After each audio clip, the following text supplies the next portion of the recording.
Om Shanti. Sir का नाम विजय भाई है, गुजरात से आए हुए हैं। डबई नज़दीक, डबई गुजरात में डबई आया हुआ है, वहाँ से हम आए हैं।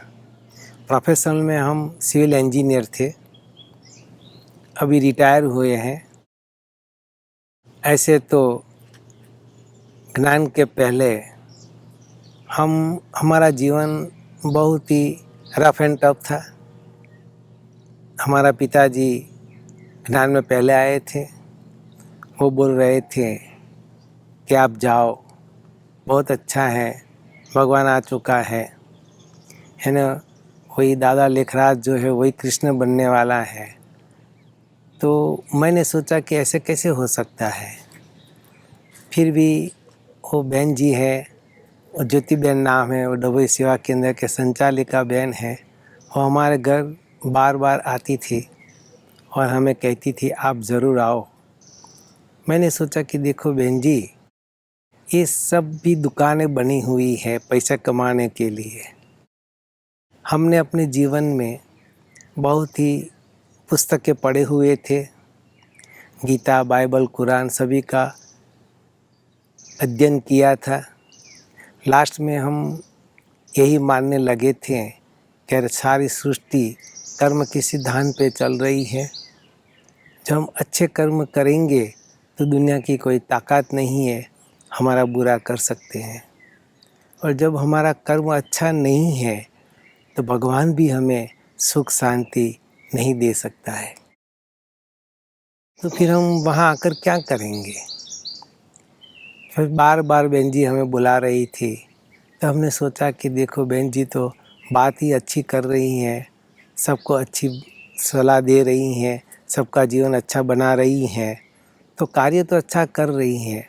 और ऐसे आदमी जब हमें बुलाते हैं तो हम एक बार तो जाना ही चाहिए। फिर ये हमारे दिमाग में ऐसा आ रहा था, फिर हम नहीं गए। फिर बहन जी ने एक बहाना बताया कि मेरा पाँव अच्छा नहीं है, तो सेंटर पे आकर आप खिली लगाना है तो आप आ सकते हैं। तो मैंने कहा कि ठीक है। उस दिन जब हम सेंटर पे गए तो उस दिन शिवरात्रि था, तो वो एक तो बहाना ही था मुझे बुलाने के लिए। फिर उन्होंने कहा थोड़ा काम था तो हमने कर दिया। फिर बहन ने बोला कि आप यहाँ आए हैं तो थोड़ा सुन के जाने का। तो मैंने कहा बहन जी देखो, आप सुनाएंगे, आप अच्छे हैं, आप सुनाएंगे और हम नहीं सुनेंगे, हमें अच्छा नहीं लगेगा तो आपका इंसल्ट होता है। तो आप क्यों मुझे ऐसा कह रही हो। तो बहन ने बहुत प्यार से कहा कि देखो भाई जी, आप सुनो, आपको अच्छा नहीं लगेगा तो हम बंद कर देंगे। तो मैंने बोला कि ठीक है, चलो आप सुनाओ। तो पहले उन्होंने मुझे सर्वात्मा और पिता का दृश्य बताया, चित्र। फिर पूछा कि कैसा लगा आपको सुनाने के बाद। तो मैंने कहा कि नहीं, ये तो बहुत अच्छा है, वो तो मेरे दिमाग में पहले से ही बात बैठी हुई है। तो फिर तो क्या अच्छा, आपको अच्छा लगा तो आगे सुनेंगे। तो इस तरीके से हमने 7 दिन का कोर्स 2 मास में पूरा किया। फिर एक दिन ऐसा हुआ कि शिवरात्रि के बाद जन्माष्टमी आती हैं, तो उसके अगले दिन बहन ने कहा कि आप सेंटर पे आने का और हम भोग लगाएंगे, कृष्ण की आत्मा को खिलाएंगे। तो वैसे तो 4 बजे उठने में मुझे कोई दिक्कत नहीं थी, बचपन से ही तो हम उठ रहे हैं। तो मैंने सोचा, तो वैसे जैसे हमने कोर्स किया उसके बाद बाबा को कैसे बात करना है, बाबा के साथ कैसे, तो वैसे 4 बजे उठकर तुरंत ही हम चले जाते थे सुख सनातन में बाबा के पास। तो उस दिन भी मैंने बाबा को कहा कि बाबा, ये बहनें ही भोग लगा सकती है, क्या हम नहीं लगा सकते हैं। तो बाबा ने कहा कि बच्चे आप भी लगा सकते हैं।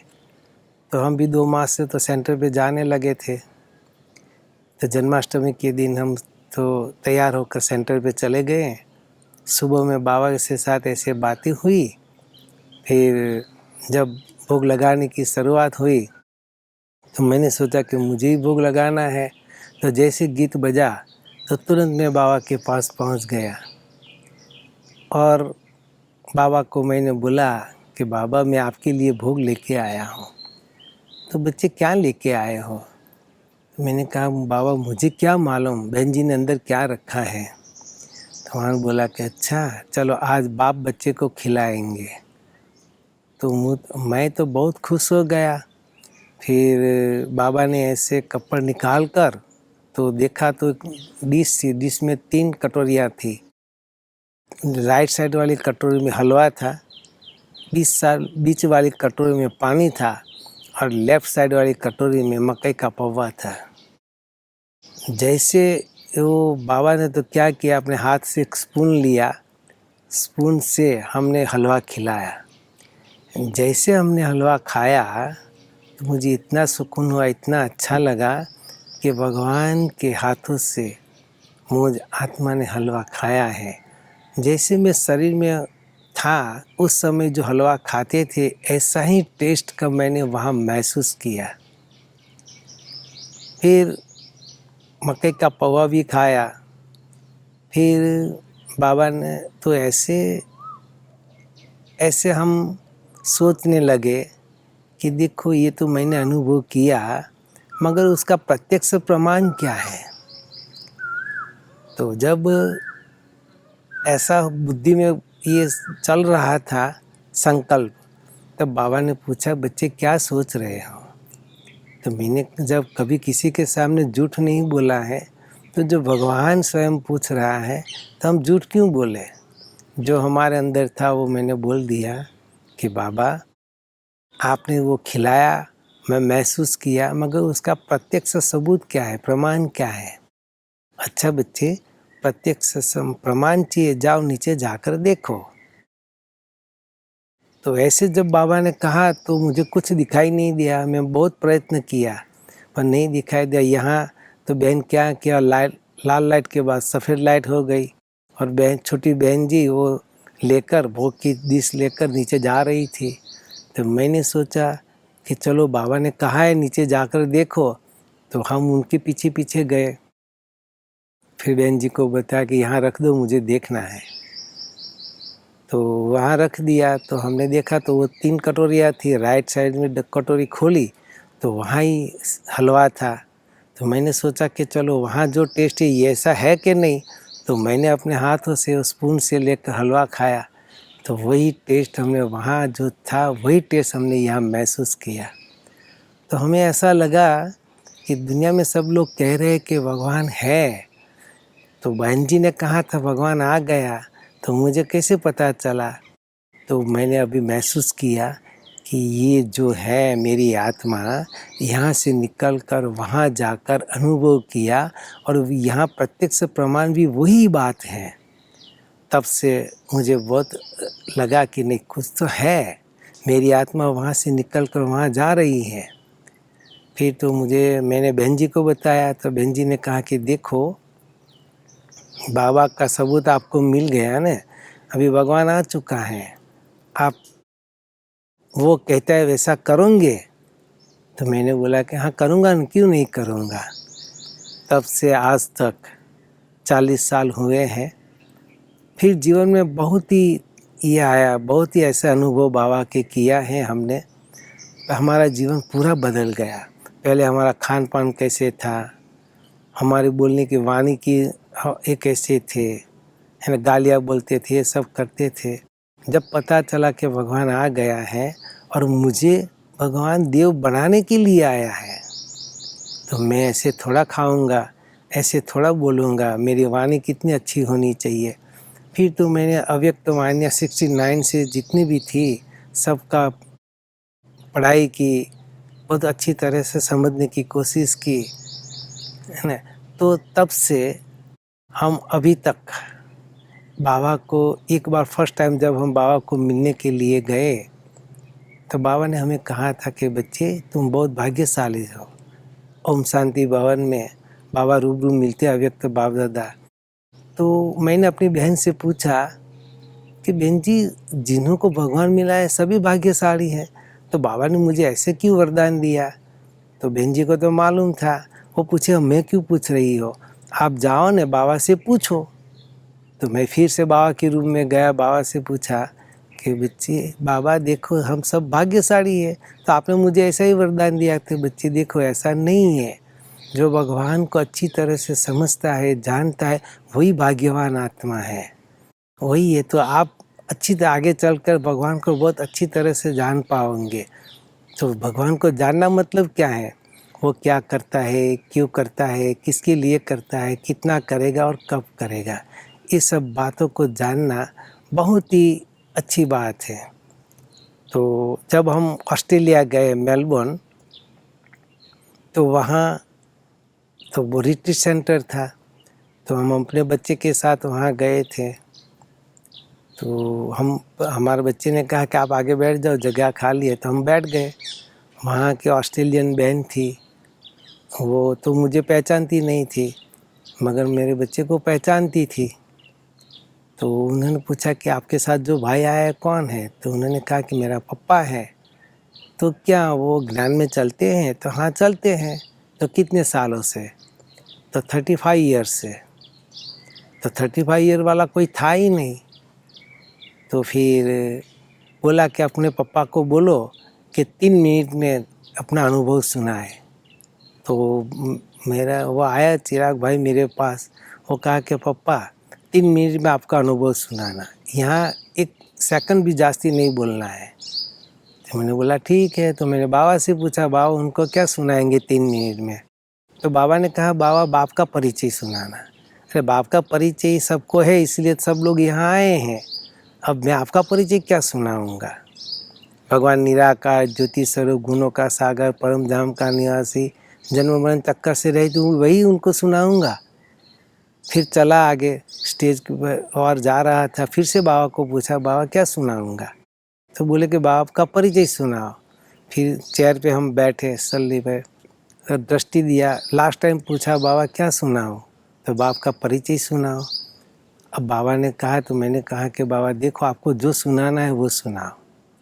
तो फिर हमारे मुंह से एक शब्द निकला कि हम सब बहुत भाग्यशाली आत्माएं हैं कि जिन्हों को भगवान मिला है। क्या भगवान आपको मिला है? तो सबने कहा हमें भगवान मिला है। तो भगवान कैसा है? तो निराकार ज्योति स्वरूप गुणों का सागर जन्म मरण चक्कर से रहित परम धाम के निवासी। इनके अलावा हम क्या जानते हैं भगवान के बारे में? तो लोग बोले कि नहीं इनके अलावा तो क्या है। तो मैंने बोला भगवान कब आए? तो बोला कि 1937 में। तो उसके पहले ये 5 बात सब लोगों को मालूम थी, तो हमने भगवान को क्या जाना है? तो वो लोग सब तो बहुत ये हो गए कि हाँ ये बात क्या कर रहा है भाई जी। तो एक भाई ने ऐसे हाथ खड़ा किया, तो मैंने पूछा हाँ भाई जी बोलिए। तो क्या हमारा 15 साल पानी में चला गया? तो ये तो 15 साल से हम कहते कि हमने भगवान को जाना, तो 1937 पहले लोगों को मालूम था कि भगवान क्या है, कैसा है, कहाँ रहता है, क्या करता है, ये सब। तो हमने क्या जाना? तो इस तरीके से तो आप उसका वर्णन करो क्या है। तो मैंने बोला कि हमारा 3 मिनट ख़त्म हो गया। तो फिर तो नहीं आपको उसका जवाब देना ही पड़ेगा। तो देखो बाबा कैसे कैसे उनका काम कराता है। फिर तो मैंने बोला कि हम इतने समय से तो आ नहीं सकते हैं, इतने 80 किलोमीटर दूर था। तो वहाँ की बहन ने बोला कि आप चिंता मत करो, हम आपको गाड़ी भेजेंगे, गाड़ी लेने के लिए आएंगी, गाड़ी आपको छोड़ने के लिए आएंगी। तो बात तो ठीक ही है, पर मगर ये बात है तो हम अपने आप से सोचने लगा कि हमारे में ऐसी कौन सी है, कोई कला नहीं है, कोई ऐसे एजुकेशन नहीं है, कोई ऐसी विशेषता नहीं है, फिर भी लोग छोड़ने के लिए और लेने के लिए आ रहे हैं। तो बाबा की ये कमाल है कि कैसे कैसे वो अपना काम कराते हैं। मैं जब 5 साल का था तब मुझे ज्योति बिंदु परमात्मा का साक्षात्कार हुआ था, और उम्र छोटी थी, कुछ समझ में नहीं आया। उसके बाद जब हम 1974 में हमने एसएससी पास किया, तब हम द्वारका घूमने के लिए गए थे। वहाँ स्टीमर में हम देखने के लिए गए थे, तो वहाँ 2 ऑस्ट्रेलियन भाई आया था। तो वैसे तो हम कृष्ण के भक्त थे, तो उनके सामने वो कृष्ण आ रहा है, वो बीज लगा हुआ था। तो मैंने कहा कि इज़ अवर गॉड। तो उन्होंने मेरे सामने 2 मिनट देखा और कहा कि नहीं नहीं नहीं, Krishna is a not God, God is a Shiva. फिर उसके बाद तो फिर समझ में नहीं आया। फिर 29 ईयर की उम्र हुई, तब उस बीच में हमने कई पुस्तक पढ़े थे और लास्ट में हमने यही तय किया था कि ये भगवान जो है वो तो दिमाग में बैठा हुआ था कि निराकार है, ज्योति स्वरूप, गुणों का सागर है, क्योंकि सब लोग ऐसे उनको मानते हैं, पर वो क्या है, क्या करता है, वो समझ में नहीं था। तो फिर तो उसके पहले हमारा जीवन बहुत ही ऐसे ही भक्ति वाला था। ऐसे तो गुण भी बहुत अच्छे थे, पर वाणी में, वर्तन में किसी को गुस्सा करना ये सब बहुत होता था। फिर जब ज्ञान में आए तब हमारा जीवन पूरा चेंज हो गया। फिर जब हम बाबा को मिलने के लिए गए तो हमने बाबा से पूछा था कि बाबा, आप एक पवित्र जीवन जीने के लिए बोल रहे हो, एक और ऐसे बोल रहे हो कि किसी को दुख लगे ऐसा नहीं बोलना है, सच बोलना है, ये करना है, ये धारणा नियम है, तो ये सब कैसे हो सकता है? तो शादीशुदा थे हम, तो आपने ऐसा क्यों करवाया? पहले से हमारी शादी नहीं होती न तो हम पवित्र जीवन जी पाते थे। तो बाबा ने हमें कहा कि बच्चे देखो, आप ऐसे क्यों सोच रहे हो? बहुत प्यार से मुझे समझाया कि शादी करने से कौन सा गलती हो गई है। देखो, तुम्हारे ड्रामा में ही था, तुम्हारे भाग्य में ही था, तो हो गया, पर अभी क्या करना है? देखो, यहाँ जितनी भी दादियाँ होती हैं ना, उसके साथ में एक ब्राह्मणी होती है। क्यों? बाबा को आपके पास से बहुत सेवा करवानी है, तो बाबा ने आपको ब्राह्मणी दिया है। आप ऐसे क्यों सोचते हो आपकी बीबी है?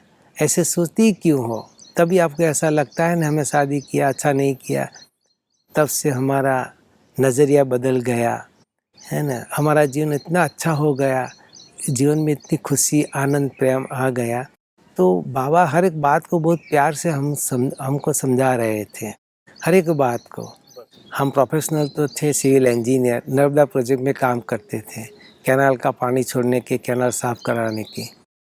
तो ऐसा हुआ कि कैनाल का एस्टीमेट बना दिया था, पर खेडूतों को जब पानी चाहिए न, तो गवर्नमेंट की ओर से वो मंजूर नहीं किया टेंडर।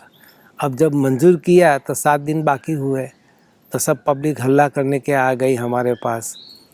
तो बाबा ने कहा था कि बच्चे कोई कितना भी करे, गुस्सा करे, हमें शांत रहना है। शायद मेरे ख्याल से 40-50 आदमी थे और वो मारक हथियार लेके आए थे। तो हम तो वहाँ गए, तो उन लोगों ने बोला साहब हमें पानी चाहिए, कैनाल साफ़ करनी है, पानी कैसे देंगे? वो बहुत गालियाँ बोलने लगे। फिर हमने बाबा को याद किया, तो बाबा ने बोला कि बच्चे देखो, वो कितना भी गुस्से से बोलेगा, पर आपको शांत रहना है। तो ये हमारा जीवन का प्रैक्टिकल अनुभव है। तो हम वहाँ से ऐसे वाइब्रेशन दे रहे थे कि हे आत्माएँ, आप शांत हो जाओ, आपका सब कुछ काम अच्छी तरह से हो जाएगा, क्योंकि हमारे साथ भगवान हैं। तो फिर वो लोग, उसमें से एक लीडर जैसा था, उन्होंने बोला कि आप शांत हो जाओ, हम साहब से बात करते हैं। तो देखो, तो ये सब बातें इतनी अच्छी तरह से हो गई। फिर पानी भी चालू हो गया। फिर कॉन्ट्रैक्टर था कि उन्होंने कहा कि साहब मेरा घाटा हो जाएगा। तो मैंने बोला कि देखो भलाई का काम है, आप काम करो तो अच्छा होगा। तो फिर कॉन्ट्रैक्टर को भी अच्छा मुनाफा हुआ, फिर पब्लिक को भी बहुत अच्छा लगा, और हमारे जो बड़े साहब थे वो भी तो बहुत खुश हो गए। 10 साल से कैनाल में पानी नहीं था, तो हमने पानी चलवाया। तो जैसे बाबा कहते हैं ना, हम शांत रहेंगे ना तो सारी दुनिया शांत हो जाएंगी, सब लोग शांत हो जाएंगे। तो हमारे जीवन में ये मैंने अपना प्रैक्टिकल अनुभव किया। और दूसरा एक अनुभव ऐसा ही था, तो कोई कहते हैं कि अपने वाइब्रेशन से क्या होता है ना? बाबा ने ये सब बातें बताई हैं। तो एक भाई था, उन्होंने अपने 3 मन के, जो गर्दन के 3 मनके हैं ना, पूरा आधा-आधा घिस गया था। तो एक मनके को उन्होंने एक मास, दूसरे मनके को दूसरे मास, तीसरे मास को उन्होंने तीसरे मनके को योगदान दिया। 3 मास के बाद उनका पूरे का पूरा मनका अच्छा हो गया। तो हमने सोचा कि हम भी नहीं कर सकते क्या योग के प्रयोग? तो फिर एक बार हमारा साथ में जो भाई सर्विस करता था, तो मैंने इस बाबा ने कहा कि उसको समझाने का, सबको समझाने का, तो मैंने उसको समझा रहा था कि देखो भगवान यही है। तो बोला मेरे पास, हमारी मित्रता अच्छी थी उनसे, तो बोला कि देखो भाई जी आप अपने पास रखो, मुझे कुछ सुनना नहीं है ना। तो वैसे बैठा रहा। तो मैंने बाबा को कहा बाबा आप तो कह रहे तो वो तो सुनता नहीं है, तो बच्चे उसको मेरे पास 4 बजे मेरे पास लेके आओ। तो मैं 7 दिन तक उसको उसके पास बाबा के सामने कोर्स करवाया। लास्ट दिन जब हुआ तो वैसे मेरे साथ वो बात ही नहीं करता था, मैं भी उनके साथ बात नहीं करता था। 7वें लास्ट दिन वो मेरे पास आया, वो मुझे बोलने लगा कि भाई जी जो आप बता रहे थे वो सही बता रहे थे। मैंने कहा मैंने आपको बताया ही नहीं है, तो आप कैसे बताया, आप तो सुनना नहीं चाहते थे। नहीं नहीं नहीं, आपने सुनाया नहीं मेरे को। तब मुझे लगा कि जो मैं बाबा के पास उनको लेकर सुनाया था, तो मैंने पूछा क्या सुनाए थे। नहीं वो आपका आत्मा की बात कर रहे थे, परमात्मा की बात कर रहे थे, हमने पूरा सुना है, मगर आप जो कह रहे सही कह रहे हैं, मगर मैं नहीं कर पाता हूँ। तो ये भी बहुत अच्छा अनुभव है। ऐसे ऐसे तो कई अनुभव हमने किए हैं बाबा की हर एक बात का। जैसे हम आपके साथ बातें करते हैं ना, ऐसे भगवान के साथ बातें करते हैं। भगवान जब हमें मिला तो कहते हैं ना, जो पाना था सो पा लिया। अब हम जो भी खुशी आनंद रसना ले रहे हैं ना, वो इंद्रियों से ले रहे हैं, आत्मा इंद्रियों से सुख की अनुभूति कर रही है। पर जब शास्त्रों में कहा था अतीन्द्रिय सुख पूछना है तो गोप गोपी वल्लभ से पूछो, तो हमने वो अनुभव किया कैसा कि सब इंद्रियों से आत्मा सुख लेती है। पर जब हमको अतीन्द्रिय सुख की अनुभूति हुई, उसमें शरीर की ज़रूरत नहीं है। अतिशय सुख की अनुभूति, इंद्रियों के बिना अतिशय सुख की अनुभूति होती है। तो जिसको परमात्मा की प्राप्ति होती है उनको ये सुख का अनुभव होता है। जब मुझे सुख का अनुभव हुआ तो मेरा दिल ऐसा गाने लगा, बोलने लगा कि जो पाना था सो पा लिया। अब इस मनुष्य योनि में हम आए हैं, है ना, ये अच्छा शरीर मिला है, तो जो पाना था सो पा लिया। अब मुझे क्या चाहिए। भगवान जो खिलाएंगे, जो पिलाएंगे, जहाँ बिठाएंगे, तो हमारे जीवन में कोई क्वेश्चन ही नहीं रहा।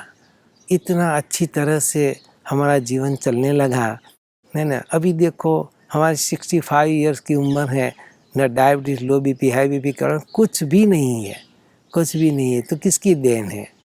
तो साइंस भी ऐसे कहती है कि मन तंदुरुस्त तो तन तंदुरुस्त।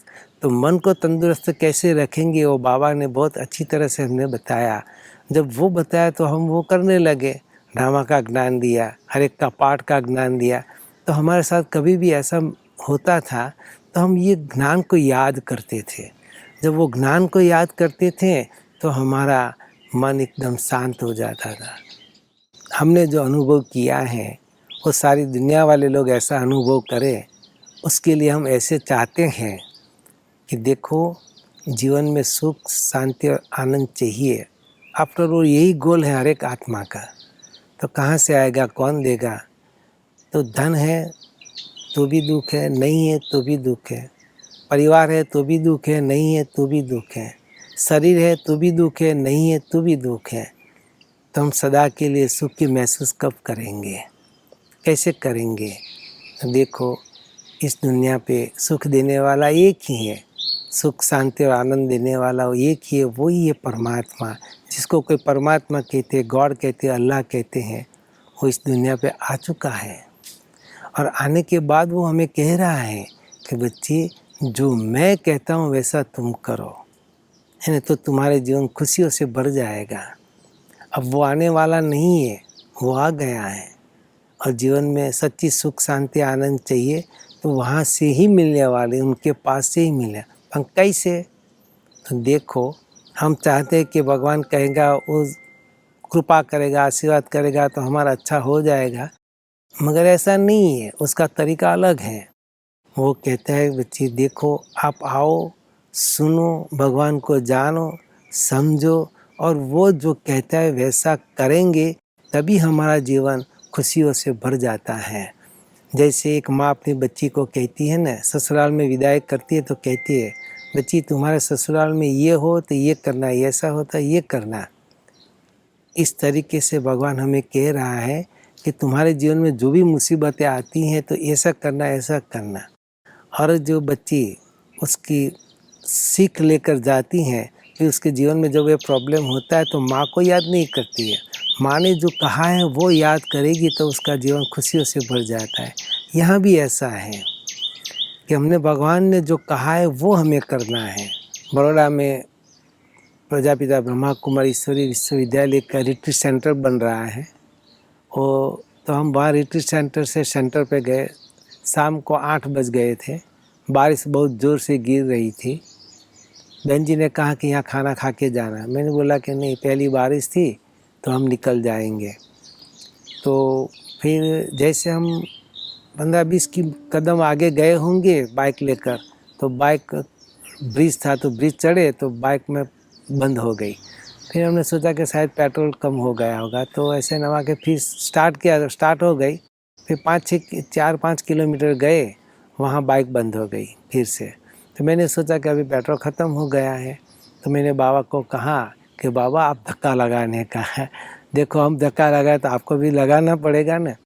तो फिर 10 कदम आगे नहीं गए हैं तो फिर पीछे से एक भाई आया कि अंकल क्या हुआ है? तो मुझे मालूम नहीं कि क्या हुआ, ख़त्म हो गया, वो चलता नहीं है। अच्छा पेट्रोल ख़त्म हो गया आपका, चलो आप बैठ जाओ, मैं पीछे से धक्का लगाता हूँ। तो जैसे उन्होंने धक्का लगाया, फिर बारिश तो बहुत गिर रही थी, तो आगे गए तो पेट्रोल पंप आया। तो उन्होंने कहा कि अंकल आप पेट्रोल पंप पे चले जाने का और हम आगे जाते हैं। तो हम पेट्रोल पंप बाइक अपने पेट्रोल पंप पे ले गए। फिर वहाँ पेट्रोल पुराया, फिर नहीं चला। बहुत स्टार्ट करने की कोशिश की मगर वो चला नहीं। फिर बाबा को कहा बाबा चलाओ आप। तो थोड़ी रोड क्रॉस करके आगे थोड़ा 10 कदम नहीं चले, फिर दूसरा भाई पीछे से आया, अंकल क्या हुआ? मैंने बोला कि देखो पेट्रोल तो डलवाया मगर चलता नहीं। अच्छा बैठ जाओ। तो मैं फिर से पीछे से धक्का लगाता हूँ तो आगे गया तो उसको दूसरे रास्ते में जाना था, उसका रास्ता ख़त्म हो गया। तो बोला कि अंकल मैं तो ये जा रहा हूँ, आप अभी वहाँ से चले जाओ। तो मैंने बोला कि अभी तो हमारा घर भी 1 किलोमीटर जैसा दूर है। तो फिर थोड़े आगे 10 कदम गए तो मेरे बाबा के बाबा अभी तो आपको धक्का लगाना पड़ेगा। तो फिर तीसरा आदमी पीछे से आया, अंकल क्या हुआ? तो मैंने कहा मालूम नहीं क्या हुआ, नहीं चल रहा है। तो अच्छा आप बैठ जाओ, मैं आपके घर छोड़ जाता हूँ। तब देखो कई बार बाबा ऐसे कहते हैं ना, बच्चे मैं ही करता हूँ। अब आज भी मुझे मालूम नहीं है, इतने बारिश में कोई दिखाई नहीं देता था तो 3 आदमी कहाँ से आया। जो भी है, मगर बाबा ने एक बार कहा था, जो मेरा कहना करता है, जो मेरा मानता है, जो मैं कहता हूँ वैसा करता है, उसकी जिम्मेवारी मैं लेता हूँ। तो ऐसे जीवन में बहुत अच्छे ऐसे अनुभव किए हुए हैं।